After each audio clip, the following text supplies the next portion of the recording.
So as you can see, I've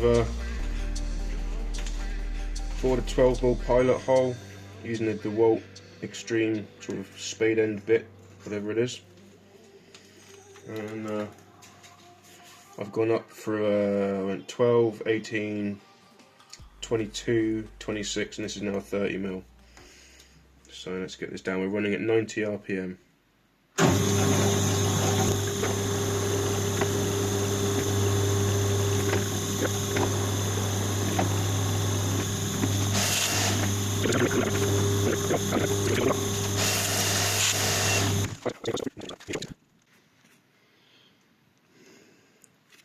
That is really quite a nice finish.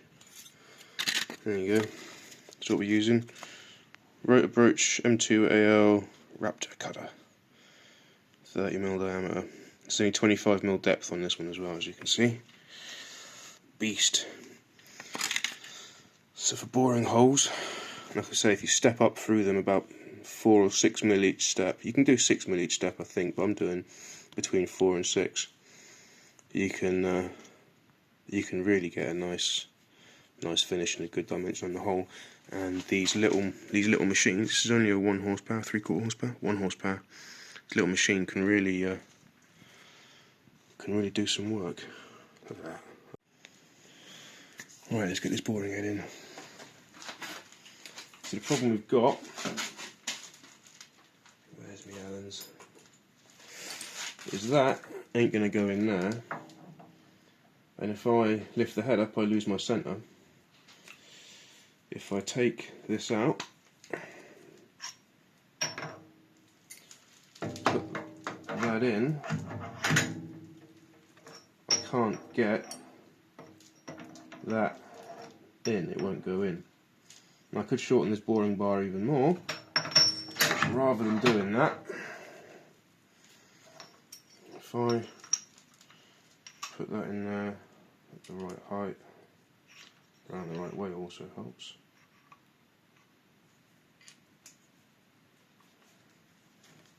Tighten that up.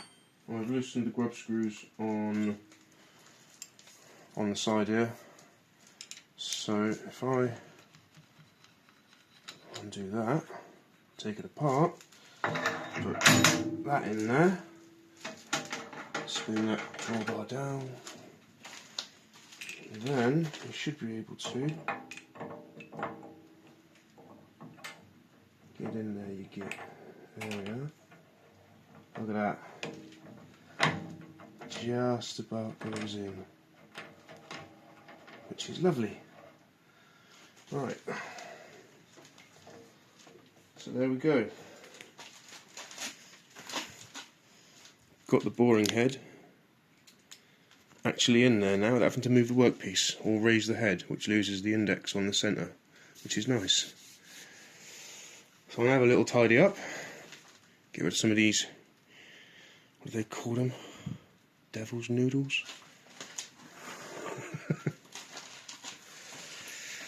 Forbidden noodles, that's what it was, wasn't it? Grindard Plumbing Co. Good lads to watch, always worth a laugh. Right, so before I forget to do what I need to do, give my drawbar a tweak. That's happy. And then let's bring this down. Little lock. Wind it out. So we just get a touch. Lovely. And then where's my little Allen? Take that out. One at a time, don't ever leave one in there. The last thing you want is one flinging across the place if you've left it in there and not thought. And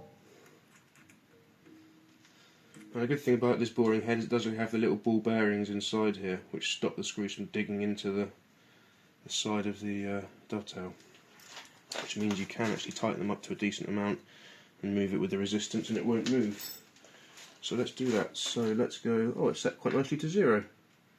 That's quite cool. Can you see that? No, you can't.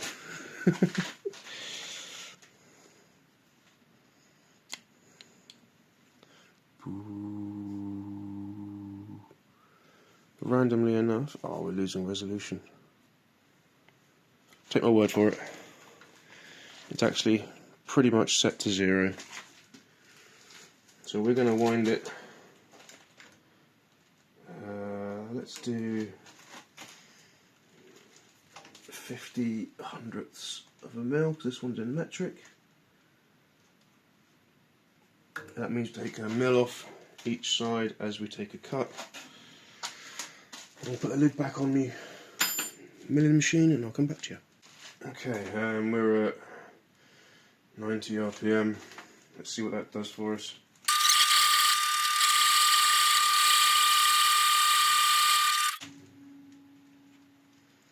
I'm actually going to speed that up a little bit. Okay, so we're at about 170 RPM at the minute, 50 Hertz, 170, looks about right.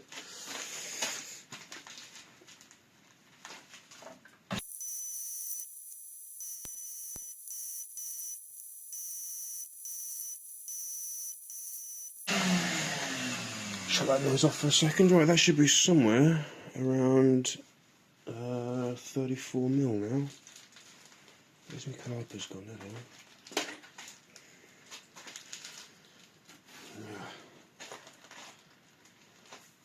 I'll bust them.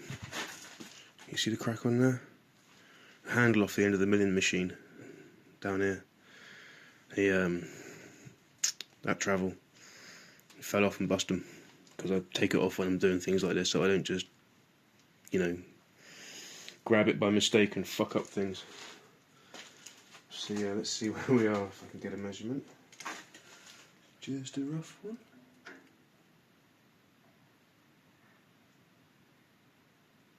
.45, 34.5 we're at. So another 3 mil and it'll be within range of what we need. I'm going to go and get the other piece in a minute. I'll have a quick tidy up here again and go and get the other piece I need. Right, where were we? We were measuring this. 37.9, we'll call that. Let's put that out of the way.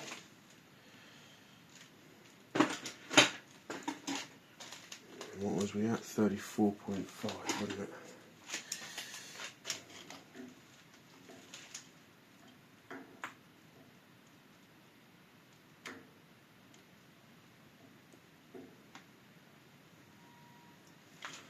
.4.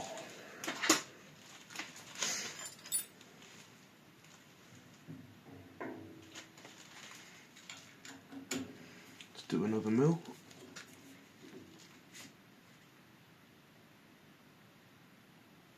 That's good enough.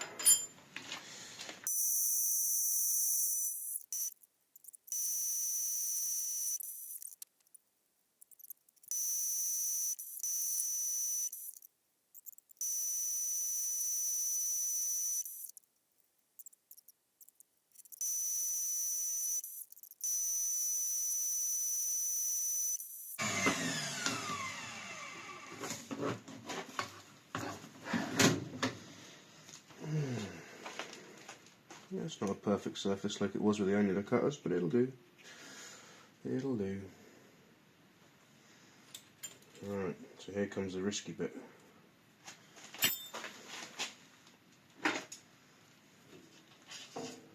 Measure it up.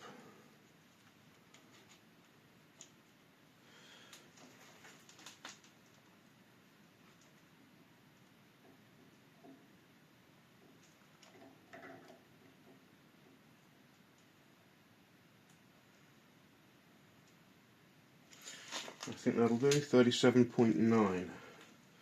So right on the number, according to the calipers, which they're very nears. So let's take the pressure off of that. Let's dismantle this.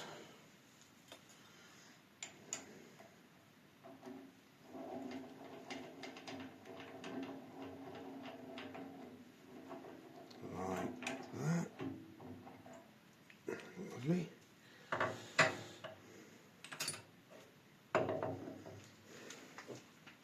Will that fit in there? It will.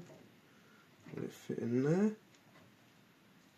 It'll take a press, but that's exactly what I'm after. I want not tight, but I want a decently tight press fit. Yes, that'll go. Lovely. So now I've got that out of the way, what does it actually measure?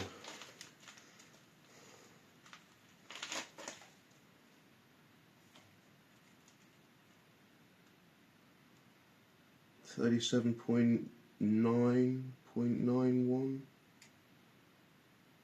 37.91. What's this end?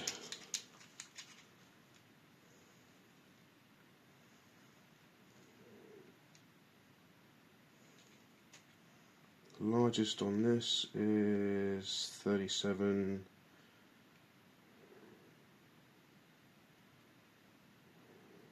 What we got? I know there's a big spot on it somewhere, it's not quite round.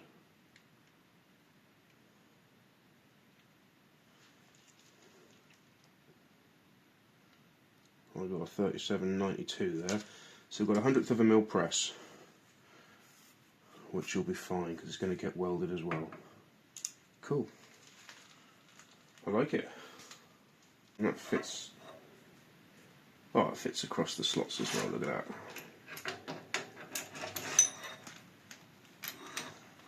That was the intention, so I'm glad of that.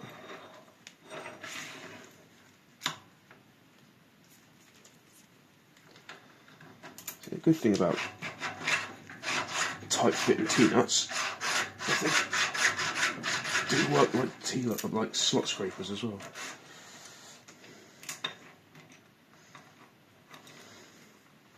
Oh yes. Oh yes, monsieur. That'll work a treat.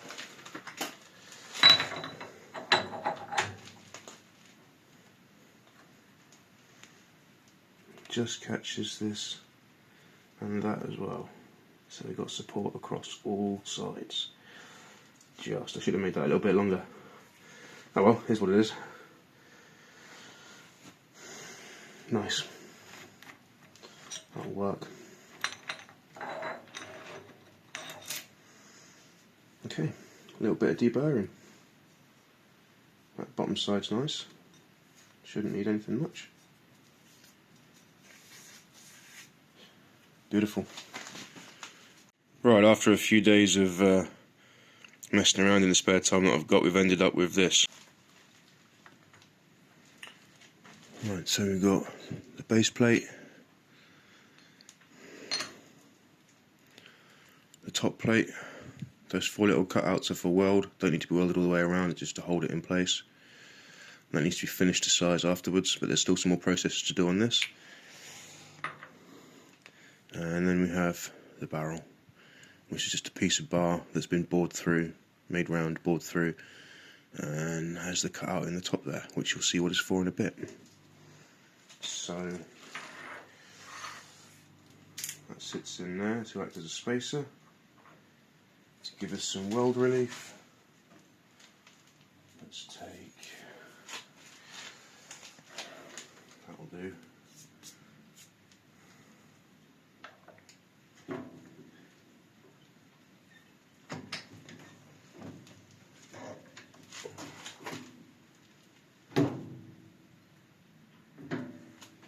That's sat in fairly nice.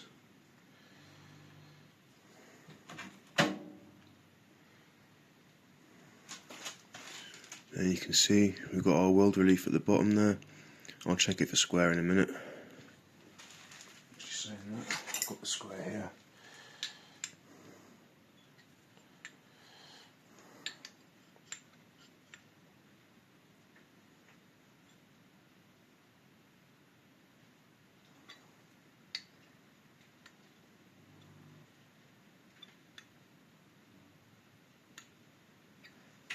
Slightly off. Right, I'll make sure that's fully square and then get that welded in. A couple of tacks in the bottom should be enough to do it. Alright, so everything's welded as much as it needs to be. I put the top on, welded in that. It looks shit, I just filled in a couple of low spots. That's all going to get decked off anyway, so it's not even going to notice. That's all square. That's all square as it needs to be to the base. There is a slight bit of deformation in the base along here now, so I'm going to use an old machinist trick. And I'm going to put a piece of cardboard down, and this is 80 GSM, and then I'm going to bolt that down to there. That'll take up any slight discrepancies there. And then we're going to deck the top of this, flip it over, hold it down, and then deck the bottom, so everything is square to itself again.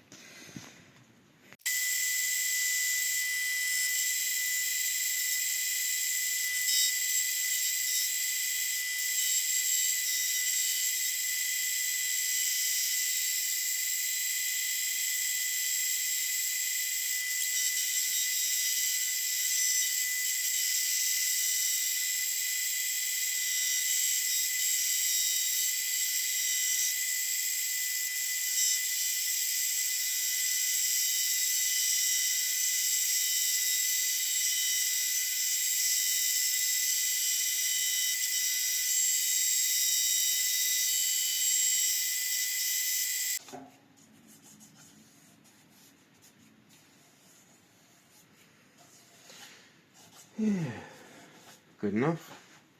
Smooth and flat, I'll take that.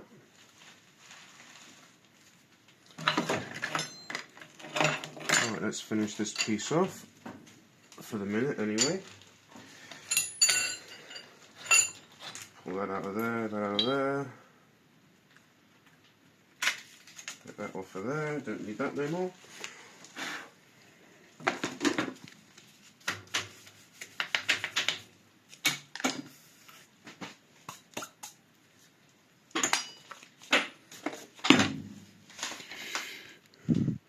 So, not your normal kind of finish, but really quite nice and smooth. That is a 5 flute Kennametal 20mm full carbide coated cutter. It is that because they were cheap when I bought them. And I thought for the work I do in what is mostly mild and occasional bit of stainless, and mostly for learning these days, because that's what I bought it for, it'll be fine. And it has been. If you want to see what you can really do with these cutters, check out Titans of CNC. They hammer the crap out of these. The one I've got previously, where's the other one here? This one here is that Harvey 1. I don't think they even make these anymore. But this one here, as you can see, look at that. Where is it? Is it this one? Yeah, it's this one. Can you see that there? The end of that is chipped. Where is it there? Chipped right out. So I use this as my roughing end mill, and I knocked it out of the holder, and I didn't keep hold of it and broke it not long after I got it. But this thing still chooches, still just destroys most of the materials I use. Doesn't leave it too bad to finish. I've got a replacement one of these with all the flutes intact, which I use for other jobs, or this, or whatever else. But that still works. So, they call it the zombie mill, I believe, that one. And I can see why. Because it just destroys material, they weren't wrong. Right, let's get this clamped up. And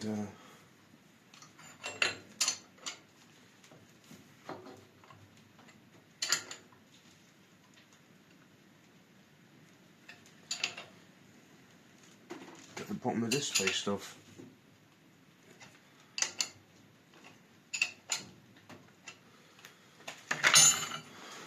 We should theoretically be able to just run a pass there and it shouldn't touch. So let's see what it does.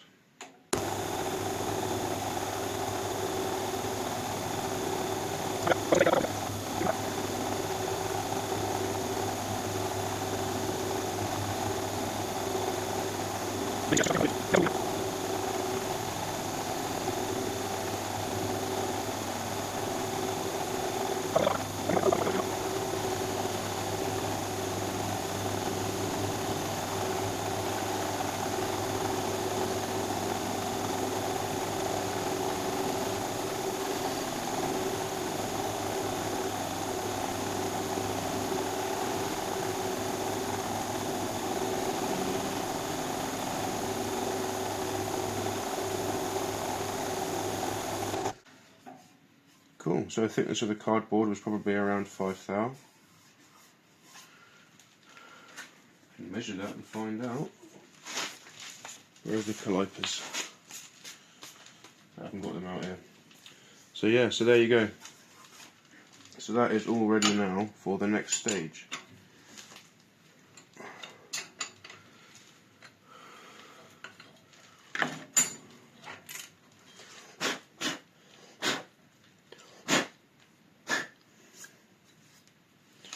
So look, there we go, nice finish on there. Nice finish on there. I mean, you can barely even, it looks rougher than it is. And if I'd have taken more time and another finish pass on there, there'd be nothing on that, but there's no need for that. That is perfectly good enough. Cool. Right, let's get set up for the next piece.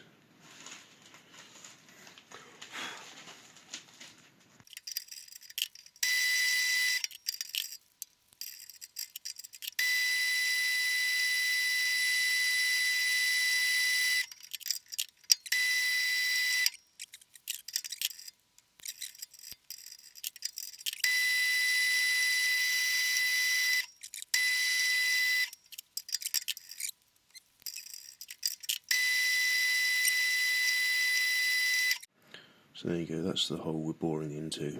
What I'm looking for, well I had my finger here a minute ago, so I'm looking for the tip of the drill that just starts showing through.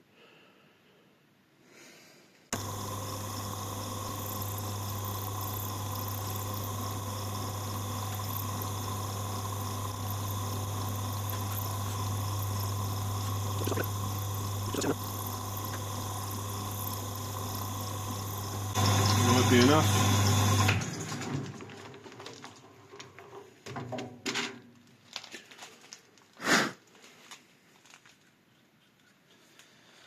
Let's have a little look, see if we can see. Alright, so that's the view.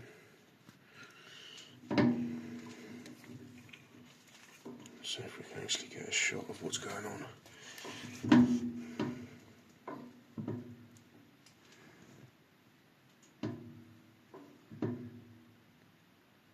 Might well be enough.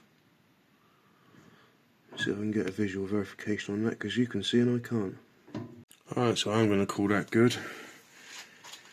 And we'll give it a little test actually. So what I'm looking for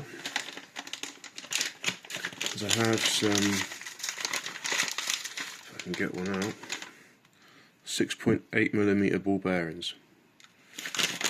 So I'm making effectively a ball detent. I want that to go in there, all the way down. Let's grab a thing that fits past the drill. And I want it to poke out. There we are. But I don't want it to poke through. I want it to poke out but not through. Let's see if I can get you a picture of that again. So there we go, we're looking for that. The ball that sits in place, moves freely out of the way, but doesn't come through. Lovely. All will become clear soon enough. So the ball's in there, which is great. I'm going to get that back out again. Nice. That's what I like to see. So let's get that drill bit out, because that's served its purpose for most of this now.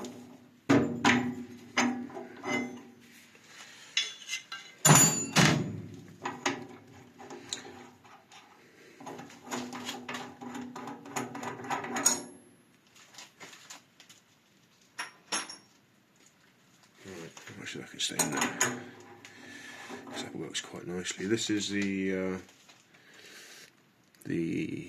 centering pin off of a annular cutter, which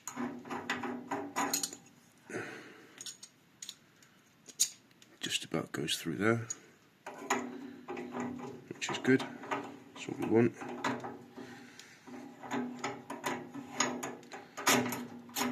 And push it up.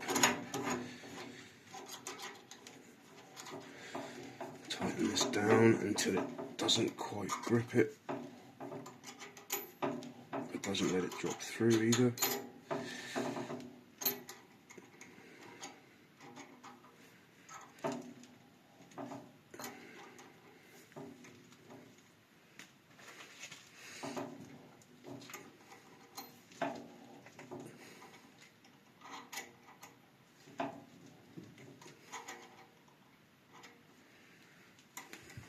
I don't know if you can see that. You can't. Let's take the lock off. So what we have then is it's not spring or sprung, but it does keep the centre fairly well. A hair more on that.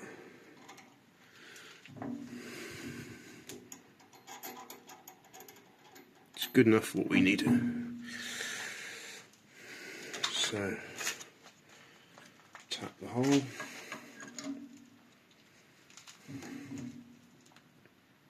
that in there. It works a treat.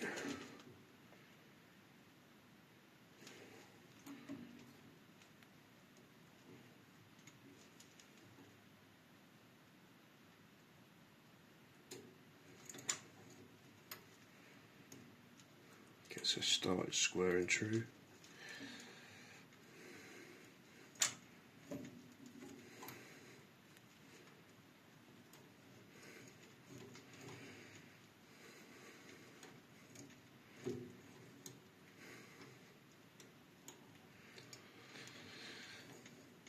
Let's move that square out of the way.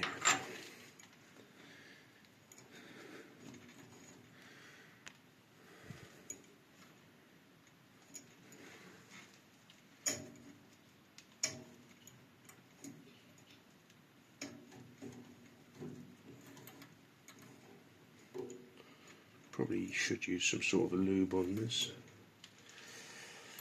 but I've got markings on this I don't want to remove. And if I put lube on it, it's just going to remove it.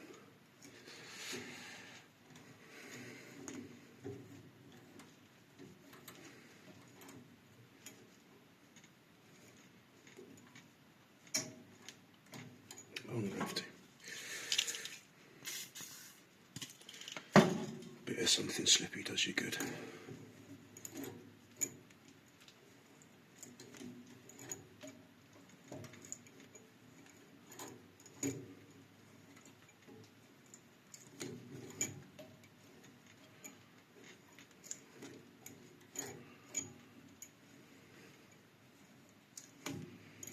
Alright, we're free of that.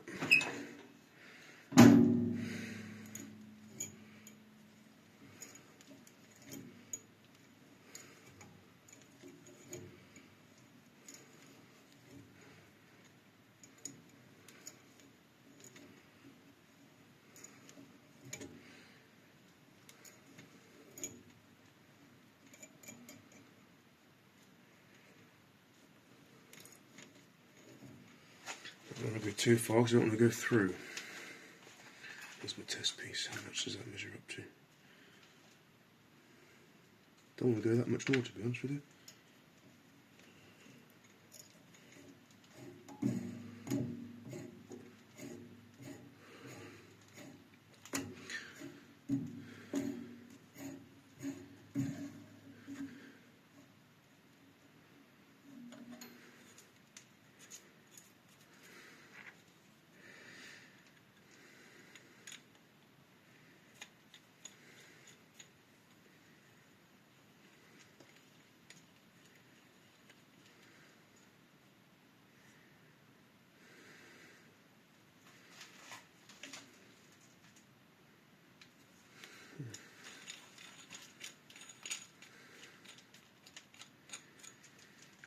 Get a touch more.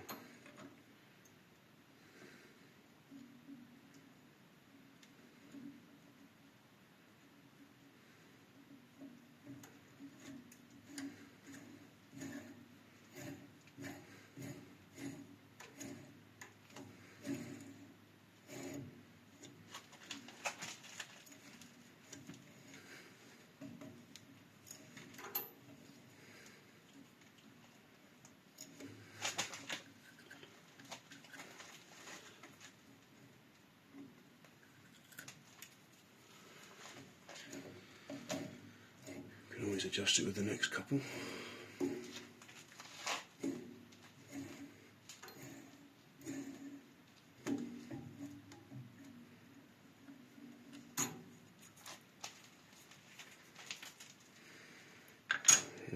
One. Tap number 2. I'm going to do a full 3 set tap on this one.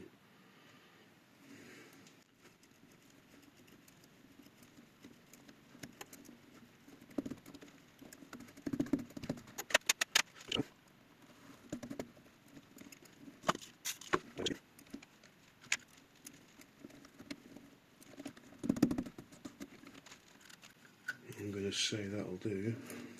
You can always come back in and do more, but you can't do less. You can't undo it, but you can do more.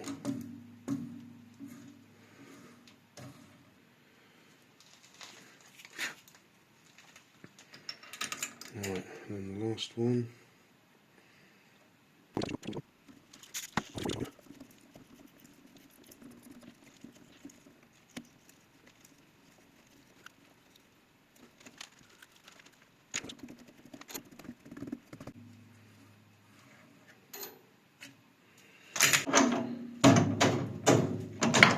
That's what I'm after, and should do the job. You see the ball inside there?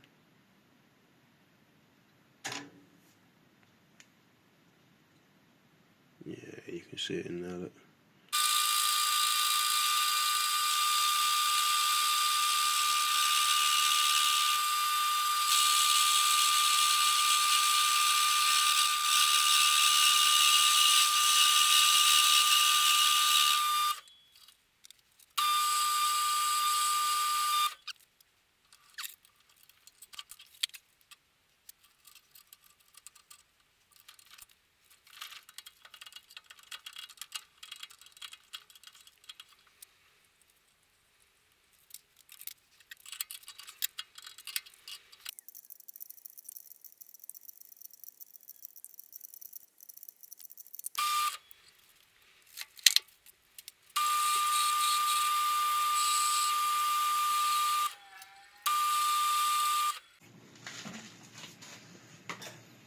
Right, let's see if that worked.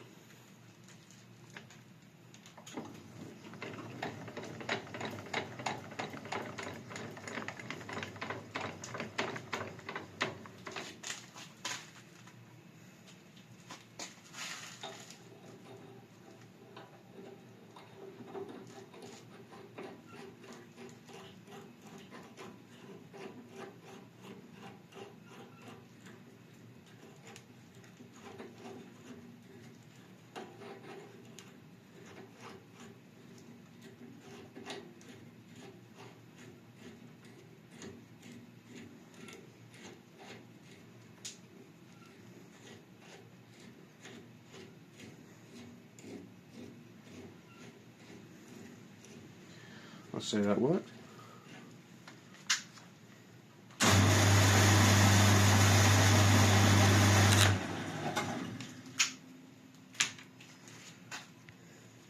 All of that work just so I can cut straight threads and bits of steel bar. But I need these connector nuts to go on. And when I was doing them by hand, this one's even longer. When I was doing these by hand, the nuts, these little ones, were going on, but they were wobbling on the thread because I hadn't been able to keep it straight. Which meant that when these ones went on, they would go up a certain amount and they would jam. So that there now goes all the way on, which is important. We need that. And this is drill rod, so it's silver steel.